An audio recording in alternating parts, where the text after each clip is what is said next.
nama saya Astuti, NIM 8622410050, kelas RA2, Prodi PGSD, Fakultas Keguruan Ilmu Pendidikan, Universitas Primagraha.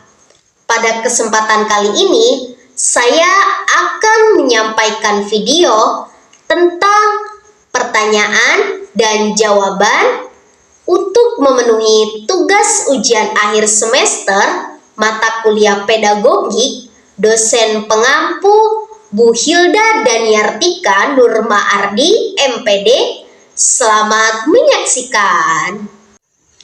Pertanyaan nomor 1. Buatlah perbandingan antara konsep pendidikan sebagai transmitter of knowledge dan learning facilitator. Mana yang lebih relevan saat ini? Jelaskan alasannya. Jawabannya, pendidik sebagai transmitter of knowledge berarti guru berperan sebagai pusat informasi. Guru menjelaskan, murid mendengarkan, mencatat, lalu menghafal. Model ini cocok di masa lalu saat akses informasi masih terbatas. Sedangkan pendidik sebagai learning facilitator berperan sebagai pendamping belajar. Guru membantu siswa menemukan pengetahuan sendiri, berdiskusi, berpikir kritis, dan memecahkan masalah nyata. Yang lebih relevan saat ini adalah learning facilitator.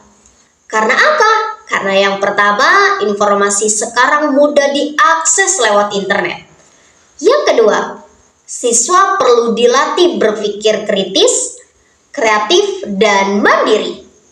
Yang ketiga, dunia kerja menuntut kemampuan problem solving, bukan sekedar hafalan. Pertanyaan nomor 2. Berikanlah contoh nyata suatu kasus yang pernah Anda ketahui, baik secara langsung maupun tidak langsung, di mana lingkungan pendidikan justru menghambat perkembangan peserta didik, analisis faktor penyebab serta akibatnya, sertakan sumbernya. Jawabannya, contoh kasus langsung, yaitu di sekolah yang menerapkan metode belajar satu arah, siswa hanya diminta mencatat, lalu menghafal tanpa diskusi. Akibatnya siswa pasif, takut bertanya, dan kurang percaya diri. Faktor penyebabnya, yang pertama, guru terlalu dominan. Yang kedua, kurangnya variasi metode pembelajaran. Yang ketiga, lingkungan kelas yang menekankan dan tidak aman secara emosional. Akibatnya, yang pertama, kreativitas siswa menurun. Yang kedua, motivasi belajar rendah. Yang ketiga, siswa hanya belajar untuk nilai, bukan pemahaman. Pertanyaan nomor 3. Bagaimana pendidik menegakkan disiplin tanpa menghilangkan unsur kasih sayang? Jawabannya, disiplin tidak harus keras. Disiplin bisa ditegakkan dengan cara yang pertama, aturan yang jelas dan disepakati bersama. Yang kedua, memberi contoh bukan hanya sekedar perintah. Yang ketiga, menegur dengan bahasa yang baik dan mendidik. Yang keempat, memberi konsekuensi yang adil, bukan hukuman yang menyakiti. Dengan cara ini, siswa merasa dihargai, bukan ditakuti. Disiplin tumbuh dari kesadaran, bukan paksaan.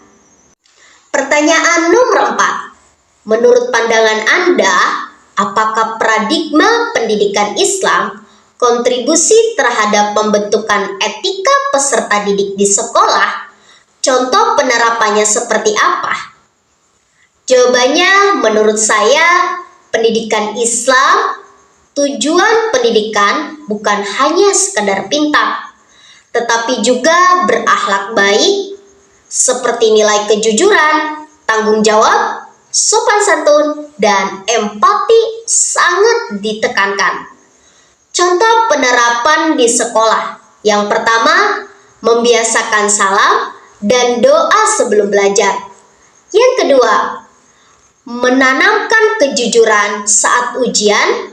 Yang ketiga, guru menjadi teladan akhlak yang baik. Yang keempat, mengaitkan pelajaran dengan nilai moral Islam. Hasilnya siswa tidak hanya cerdas secara akademik, tetapi juga bermoral dalam kehidupan sehari-hari.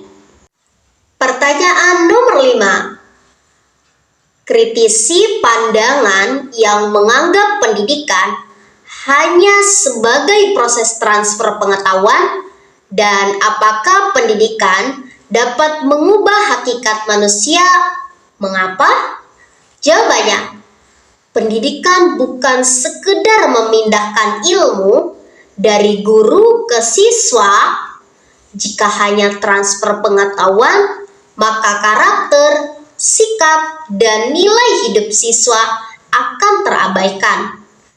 Pendidikan biasa harus mengubah hakikat manusia karena pendidikan membentuk cara berpikir, pendidikan menanamkan nilai sikap hidup, pendidikan membantu manusia menjadi lebih bijak dan beradab.